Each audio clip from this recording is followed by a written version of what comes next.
Have you seen the quote from Adam Silver about trying to get international teams from like the Euro League and Eurobasket involved in the NBA Cup? Have you seen that? No. Well, I feel like I saw somebody talking about it, but I didn't see I saw a comment about it without seeing the actual statement from Adam Silver. If you can recap it for me, I'll pull it up on X if you want me to, but. That's what I'm on X. I'm looking for the exact quote because it's something that could see teams from other continents playing United States franchises in the regular season or the postseason for the NBA. Let's see.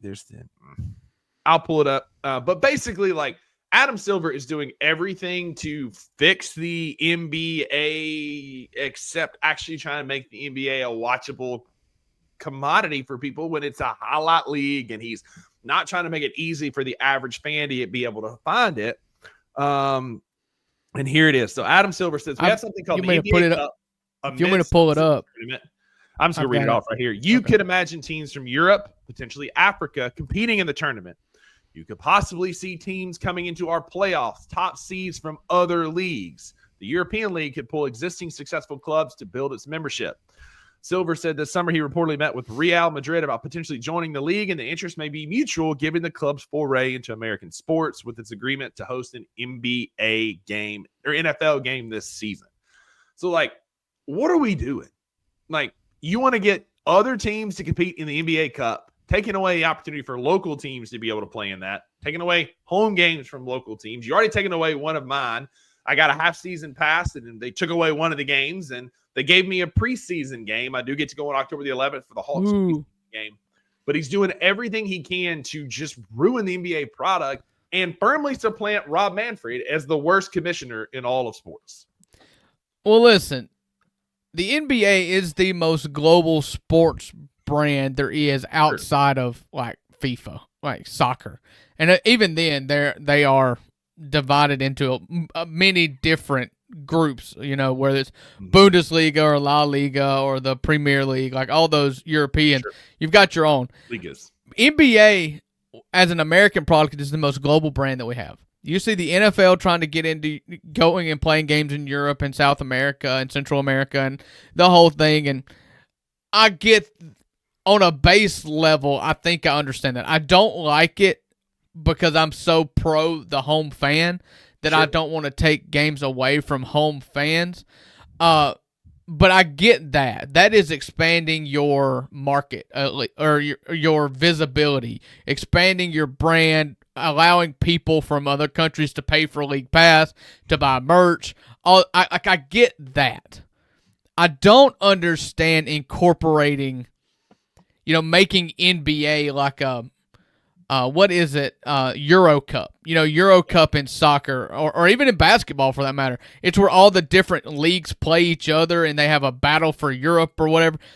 Cool. I don't understand bringing European teams to play against American teams because the NBA is such, they draw the most elite players from all parts of the earth. I don't really care to see us open up and invest and bring to the America European teams to play American teams because then you're incentivizing European players to stay in Europe. I mean, that's in my opinion. Brother, like you said, the elite players already play in the NBA. Like, there is nothing less appealing than an NBA Cup game on a Tuesday night where we watch Oklahoma City or the Grizzlies or even like the Jazz or some of these other teams lap a Euro team because it won't be competitive because the best players are in the NBA. Like you can bring Fenerbahce, who's a great team that's got Tarek Biberovic, and they win league championships all the time. If they go play in Madison Square Garden, they're going to get boat raced by the Knicks. And that's not appealing. This is never like if you're going to do it, put a franchise over there that they can bring in those players that may want to go play over there and make it more competitive. There are, like Jalen says here in the comments, there are opportunities for more NBA franchises in the United States where the product is already located. Why don't we get some of those going instead of trying to make a team in Mexico City or Brazil or London? To me, it just doesn't make a lot of sense. I get your point to more people buying the League Pass overseas. Right, but American teams. Like, right. Yeah. I get that. But there's nothing that the competitive nature of it and the shoehorning in, like you could take the Adriatic League, which I think a lot of people think is the second best professional basketball league right now, and you can bring them over and play the, preseason games against that. I mean, fine, whatever. It's preseason. I don't care. That'd actually be kind of fun to see. Preseason's fine. But all about but preseason. let's not shoehorn into regular season. You already have a problem with buy-in when it comes to the in-season cup. The last thing you need to do is bring in Fibonacci or what's the Real Madrid or any of these teams over here and inject them into this product that you're pretty got split opinions on. Like, that'll just totally take the people that are buying in and let them buy in less. I don't get it. Maybe I'm just an American purist. I've never pretended to be anything other than that. And like, I care about time slots. I don't want to watch games at midnight. There's just so many weird logistical things, and it's the root cause of it is all just international domination.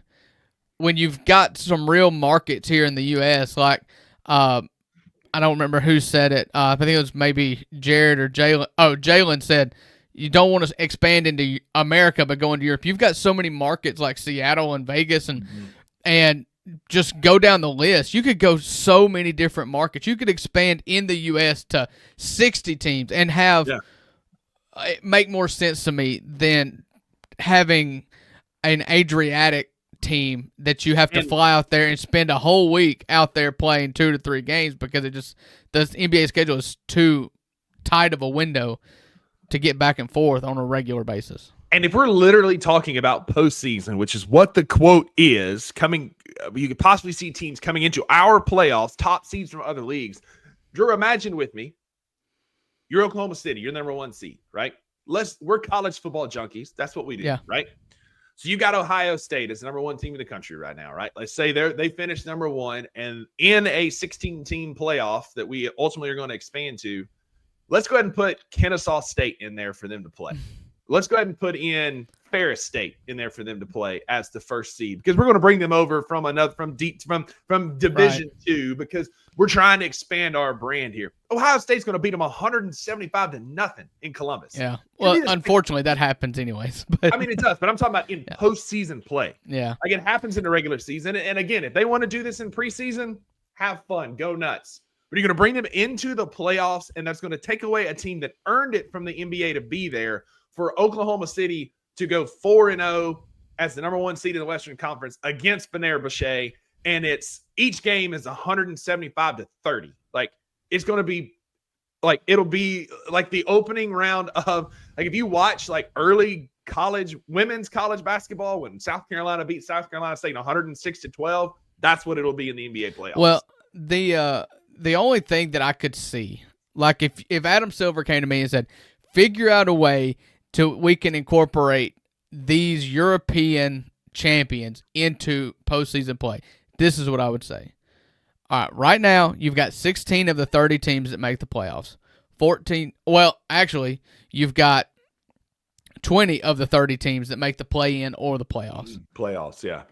The last 10 teams, you bring over your guys, best of 5 or whatever, or best of 3 or single game, whatever, and then you'll have Charlotte versus Real Madrid, and you will have what's another dumpster fire? Sacramento versus a Turkish team or Greek, Greece, team, Israeli team, whatever. That's the only thing. He's obviously not, and we're taking it like that, and you're taking it like that. There's obviously no way in the world that Adam Silver inserts a European team into the NBA playoffs in place of an existing stateside American team. It's just not going to happen. I'm just reading the quote. I agree. The literal quote is, I agree, and that's why see teams coming into our playoffs, top seeds from other leagues. That's this quote. That would in what the only way to do that is for them to play an NBA schedule and earn it. And that's where I have a problem, is like Just Right. logistically, this isn't the NFL where you play on Sundays and you can fly over there on Tuesday and stay till Wednesday and play a game in the middle. Like, that's not how this works. I don't know how you do it logistically. This is my way of fixing it. If you want to do it that way, you take the top seeds from the NBA, you take the top seeds from overseas, you play the bottom seeds of the NBA, the worst teams, the Bulls, the Jazz, the Wizards, the Hornets, and the winner of that series gets NBA membership. And then if Charlotte loses to Fenerbahce, Charlotte has to go play in the Euro League, and Fenerbahce is now the team in the NBA. Regulation would be perfect for that. You're playing for pink slips. If Real Madrid beats Charlotte, they are the new Charlotte Hornets, and Charlotte has to go to Europe. That's what I'm saying. Like, Charlotte has to go play the Fenerbahce schedule, and Fenerbahce comes over here and plays Charlotte's schedule next year, an 82-game NBA season for relegation, because that's the only way that you can fix that. But